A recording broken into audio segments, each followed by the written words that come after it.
to attach a button onto the purse, first you're going to have to get the right kind of button. The ones that I like to use are the ones that only have one loop on the back of it. You can use regular buttons, but I think that they're a little harder to use. I know Michaels has a great selection of buttons. It has an entire section, and you can get all kinds of different things that will match the theme of your purse. I'm just using buttons that I already have. This is just a metal one.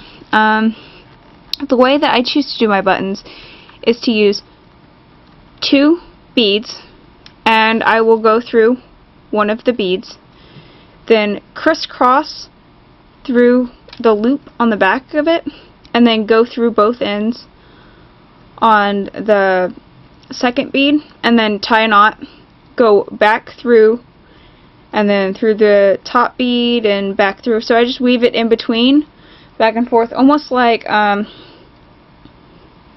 doing a ladder. Again, the same kind of stitch, and I did that multiple times so it's stiff and it stays there. I like fabric string. I feel that fabric string lasts longer and is more durable, which is why I'm using that instead of plastic elastic. If you're more a fan of that kind of elastic, you can use it as well. This is just what I'm going to use for this. And I've already gotten my bead attached, so I'm going to teach you guys how to make a loop that will go around it. You can do flaps or whatever. The flaps are, you make them the same way that you would make, what want to talk about? No. Let's say that you wanted to make a flap on this purse. How you would go about doing that is you would take string, how I taught you guys how to attach more string before. You would run a string through here. You could go down to the second row, but my flap would be going from these 2 green beads all the way down this way if I was going to do one. So how I would go about doing this would be to put the string through this green bead, add the beads, add a new row all the way down instead of going down through the bottom row here. Because if you could already build on top of your on top of the flap instead of having to backtrack, that would be better.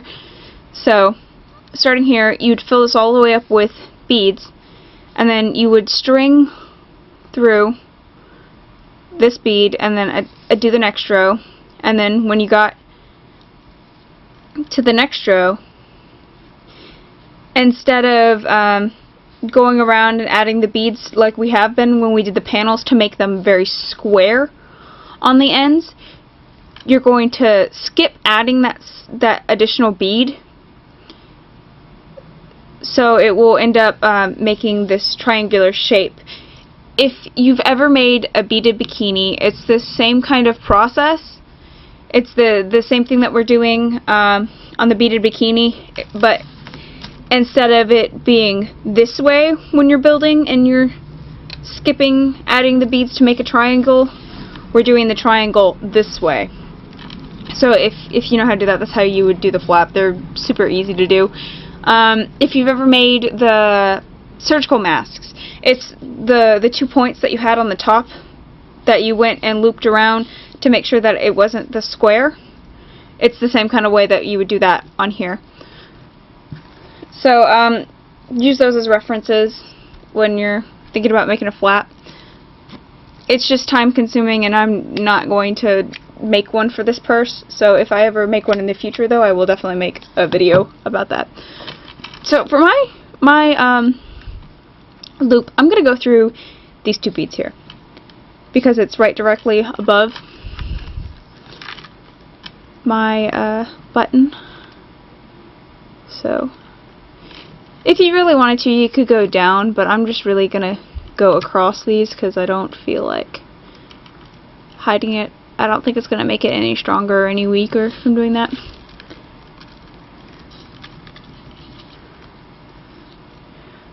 But I'm going to take it and get it even. Whoop.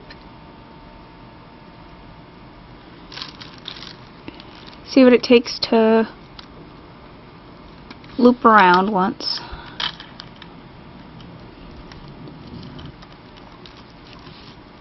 And you just cut off your excess. I've seen these purses done so many different ways. You can tie them so many different ways.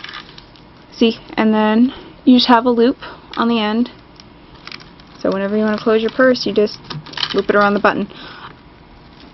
I've seen these purses done so many ways. I've seen people who have used actual plastic buttons to do them.